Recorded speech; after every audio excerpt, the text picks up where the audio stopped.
തെരഞ്ഞെടുപ്പ് തോൽവിയിൽ പാർട്ടിക്കെതിരെ കടുത്ത വിമർശനവുമായി കോൺഗ്രസ് അധ്യക്ഷൻ മല്ലികാർജ്ജുൻ ഖാർഗെ.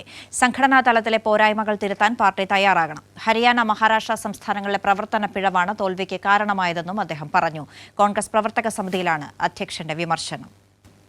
മഹാരാഷ്ട്ര, ഹരിയാന സംസ്ഥാനങ്ങളിലെ നിയമസഭാ തെരഞ്ഞെടുപ്പിന് ശേഷം ചേർന്ന പ്രവർത്തക സമിതി യോഗത്തിലാണ് പാർട്ടിക്കെതിരെ രൂക്ഷ വിമർശനവുമായി കോൺഗ്രസ് അധ്യക്ഷൻ മല്ലികാർജ്ജുൻ ഖാർഗെ രംഗത്തെത്തിയത്. പാർട്ടിക്കുള്ളിലെ ഐക്യം ഇല്ലായ്മയും പരസ്പര വിരുദ്ധ പ്രസ്താവനകളും പാർട്ടിക്ക് ദോഷം ചെയ്തു. സംഘടനാ തലത്തിലെ പോരായ്മകൾ പാർട്ടി തിരുത്തണം. ഹരിയാന, മഹാരാഷ്ട്ര തെരഞ്ഞെടുപ്പ് പ്രകടനം പ്രതീക്ഷയ്ക്കൊത്ത് ഉയർന്നില്ല.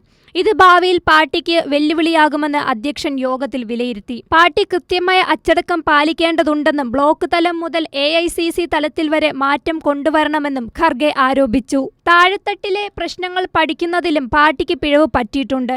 ദേശീയ വിഷയങ്ങളിലും ദേശീയ നേതാക്കളെയും മാത്രം ആശ്രയിച്ച് പാർട്ടിക്ക് ഇനിയും മുന്നോട്ടു പോകാൻ ആവില്ല എന്ന ഗുരുതര വിമർശനവും മല്ലികാർജ്ജുൻ ഖാർഗെ ഉയർത്തി. ബൂത്ത് തലം മുതൽ സംഘടനാ ബലം ശക്തിപ്പെടുത്തുന്നതിലും പാർട്ടി ശ്രദ്ധ ചെലുത്തണമെന്നും അദ്ദേഹം പറഞ്ഞു.